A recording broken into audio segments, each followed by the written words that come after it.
welcome to another coffee break with Kardec. Our short break for a cup of coffee, tea, hot chocolate, cold drinks. It depends on the weather. But during these 15 minutes, approximately, we talk about one particular aspect of the book Genesis, according to Spiritism.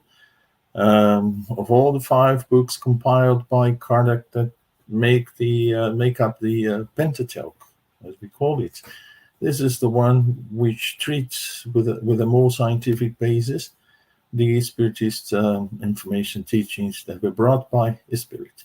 And today we will be talking about a subject which is very important, which is obsession and possession.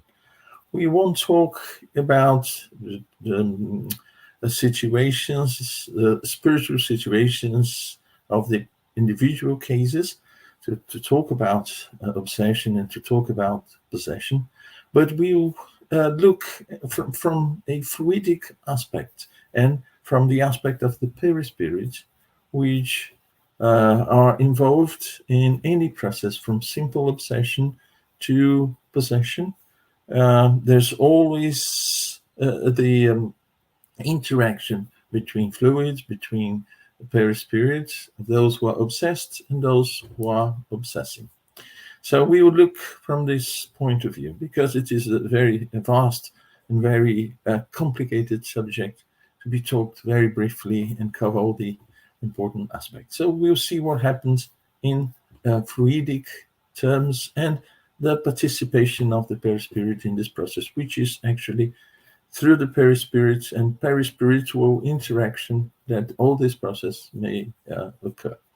So we know that spirits are everywhere, as Kardec puts it. Spirits, they swarm all around the earth. And evil spirits swarm all around the earth because of our moral backwardness, the moral backwardness of the spirits on earth. It is a situation, it's a planet of trial and tribulation. So mostly we are spirits of a 3rd level in terms of development. So it's natural that we have all these spirits around. I mean, in the spirit world, we find, more or less the same level of spiritual development that we find here on the physical side, because we are all constantly renewing both sides. Some of us go back, and some of those in the spirit world come to the physical world in a constant renewal. So it's natural that the spirits that are there are not highly evolved when compared to those who are here. Basically, it's the same community exchanging, spending time in erraticity in the spiritual world and in the physical body for the moral improvement. But all the effort that we make, especially within Spiritism, is actually to help to give the tools for each one of us to improve ourselves and push ourselves forward in terms of moral spiritual development. Well, the malevolent action of these spirits, they are part of our daily life. It's interesting to see, because we have our perispirits and we are constantly interacting through fluids. We know that thoughts immediately are enveloped in fluids. I mentioned before that fluids per se, they are not neither good nor evil. Good and evil are properties that we put in the fluids, we imprint when we manipulate through our thoughts. So good thoughts that come out from us, from our essence, our spiritual essence, we will immediately transform, manipulate the fluids into healthy, good, elevated fluids. And the opposite is also true. So we are constantly sending out and receiving fluids. When we say that we exchange vibrations, we tune in at a certain level of vibration.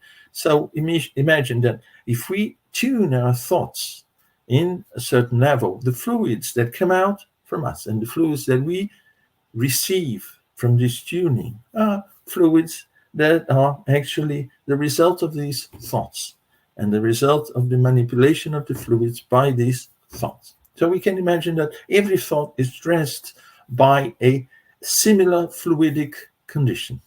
That's why we have good and have evil fluids as such.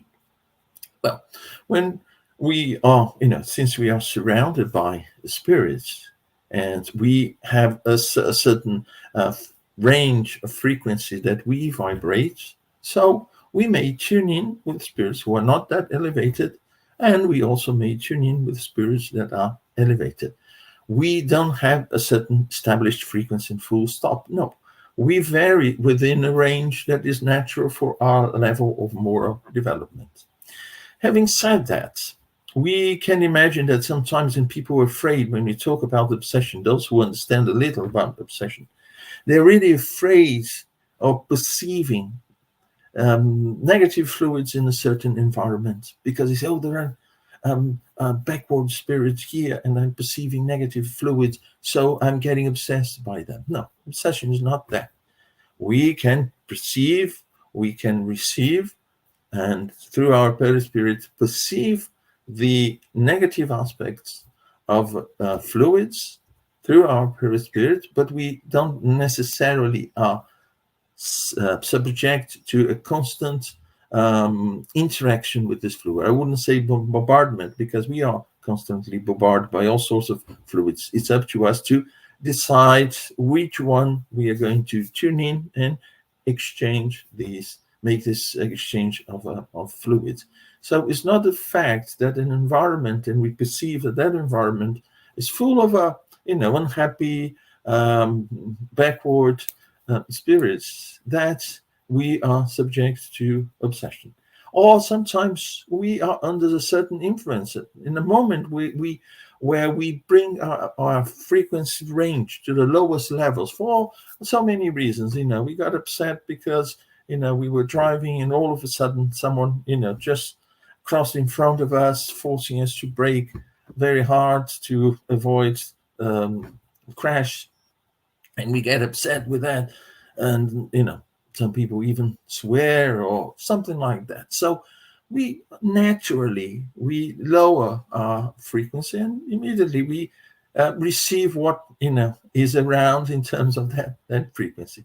But we have the means, especially those of us who already know some aspects of this process. We can just stop and elevate our thoughts and realize that, we have to bring my frequencies up again. And whenever that happens, don't put yourself down, because it's natural. We'll fall many times, but it's important to realize as quickly as possible, and then make the effort to put ourselves back upwards. We know that prayer is a very important instrument. It's not just a religion's manifestation of our soul. No. This is when we make the effort to elevate our frequency in tune with the sources of more elevated fluids. And through this connection, we receive not only good fluids, but also a positive influence. That's how we could shield ourselves. When we make this effort every day, we learn how to do it naturally. We naturally protect ourselves. Not that we won't fall again due to something that happens, and under the influence of negative pressure that exists everywhere and all the time. But it's important just to stand up immediately. If we fall, stand up immediately. Just take away whatever has glued, stuck to you, and just move forward. That's our mental reaction to all these situations. Just stand up. I'm okay. I'm fine. Immediately start to tune in with a higher level.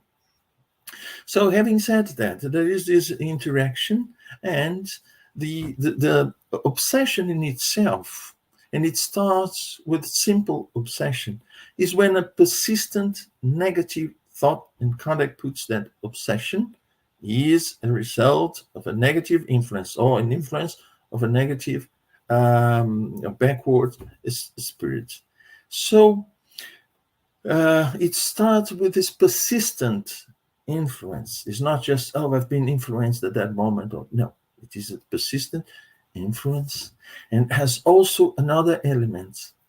Obsession that starts with a simple obsession and develops into a full obsession, and there are gradations in between. This is the result of the interaction, and this happens at the perispirit level, perispiritual level. And of course, there is an exchange of fluids, because the perispirit is constantly sending out and receiving. That's how the perispirit perceives the spiritual environment. And this happens at a spiritual environment, at a spiritual level. Remember that we are spirit in a physical body. So our spiritual attributes, they are there. All these phenomena that take place on a spiritual level, they take place being us in a physical body or in the spiritual world. So when there is this exchange, this persistent exchange by one spirit or group of spirits, this characterizes in its initial stages a simple obsession. And we ourselves, by our own means, we can get rid of this process if we start to put ourselves at different level. But more important than mentally elevating our thoughts is acting according to elevated thoughts. So when we say it's important to be charitable, it's important to love others as we love ourselves, to love God above all things, all that Jesus taught us is not just for us to contemplate and say, oh, how beautiful it is. Oh, it's marvelous or wonderful. I know the gospel by heart, It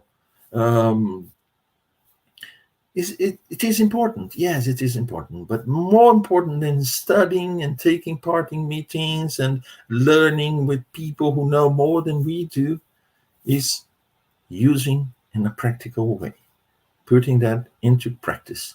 When we do that, when we put that into practice, then we naturally vibrate at a certain frequency, because our thoughts, our expression is more elevated. And there is, in obsession, most of the cases are related to previous situations. We can't say that we are obsessed by a totally unknown by us, a spirit that is completely unknown to us, who we've never met before. Perhaps when it's a case of a group, some of them may not be known to us, but the one that is creating the situation has got something with us. And this is something that we bring most of the time from the past, from a previous situation that hasn't been resolved, and it created this connection. So two processes may take place here for us to sort it out. First, we have to elevate ourselves, and also to prevent the action, even affecting our physical body, from this negative fluid of the process. It's important for us to receive external help when it's more complicated. As I said before, in simple cases, we can read ourselves more easily without any external help, but we may have external help. But not only treat ourselves with positive fluids from an external source, but also treating the one that is causing the obsession. So in these cases, it's important to, in more severe cases of obsession, it may lead to subjugation when the person has no control of its will, submits him or herself to the will of another spirit, or the cases, as Kardec puts it, is very complicated ones, difficult ones, is fascination. When we accept the influence of that spirit because we consider the spirit to be, wonderful, marvelous. So there is a delusion.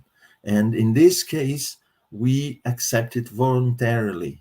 And Kardec says that it's difficult to sort these cases out because the one being obsessed is accepting it. And I usually compare the stages of obsession as driving a car. You may get someone on the passenger seat telling us what to do. No, go this way, go that way, and different from the way we normally drive, things we normally do. But then all of a sudden, this person starts to actually move the steering wheel together with us. And if we're not strong enough, we don't sort it out at that moment, the person may drive with us in that sense. But then in the case of fascination, we say, oh, wonderful. Oh, I'll do whatever you tell me. Oh, do it this way, do that way. So we drive according to what the person is telling us to do, and we find that marvelous, wonderful, without realizing we're breaking laws, we are doing dangerous things, dangerous way of driving. And when it is subjugation, it is imposed by our passenger. You do that, and we obey. We are afraid, but we obey. We do whatever that person says. And then we have the case that is possession, which is part of this talk. In the case of possession, our passenger takes up the driving seat, and we are just a passenger. It's important to say that initially in the Spirit's book, Kardec, from the information he gathered, he thought that possession didn't exist. It was just a case of subjugation, a severe case of subjugation. But in 1863, in the Revue Spirit, Spiritist journal of psychology or psychological studies, in December 1863, there is a case of Mrs. Julia, and Kardec says, yes, now I have the proof. And the beauty is that the Revue Spirit was like a laboratory. All cases were brought there and discussed. Not that they had the final word, but things were tested, theories were tested, were put to test, and experiments were carried out, and results were analyzed. You could come with an opinion, suggestion, a theory, and that would be analyzed. Not that there was the final word before going to the books. When Kardec wrote Genesis, possession was already clarified and was already accepted. But he leaves some doubts in the Spirit's book, which was before 1863. The Spirit's book was in 1857. So we see that there is possession. But it's important to say that in the case of possession, the Spirit takes up the body, not fully. It's in a figurative way, but takes control of the body. Well, but mediumship isn't like that sometimes. I wouldn't say that no. It's usually an interaction of thoughts, a fluidic envelopment of the medium, and the interaction on a thought level. In the case of possession, the Spirit controls the machinery. It controls the brain, the areas of the brain that move. So the person, the body acts according to that Spirit, to the point that Kardec says that in some cases, those who knew that Spirit, they say, well, the way of behaving, moving the hands, the facial expressions, everything is very much like that person. So, and how is it possible? The person, or I would say the owner of the body, is never completely detached. Otherwise, the body would die. Remember, in the very same book, Genesis, Kardec tells us that from the moment of conception, the physical body is built, connected to the perispirit of the person incarnating that body, molecule by molecule. And only death will break this. So if the Spirit detaches itself completely from the body dies. So in this case, the Spirit takes up control, sits on the driver's seat and drives the car for us, with us on the passenger seat, and does all sorts of things. But Kardec says this is temporary, it's never permanent, because this situation may happen. And just for us to finish us, because coffee's, we run out of coffee and it's time for us to finish our break. But before we go, I just want to mention that good spirits can use the same process. We wouldn't call it possession, but good spirits sometimes to create a very, I would say, very distinct situation to call the attention.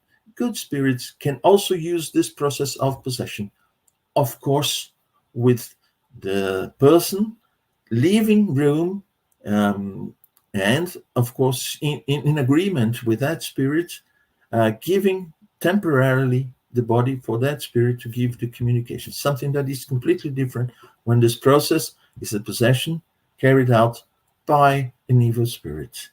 Well, I tried to summarize in 20 minutes now.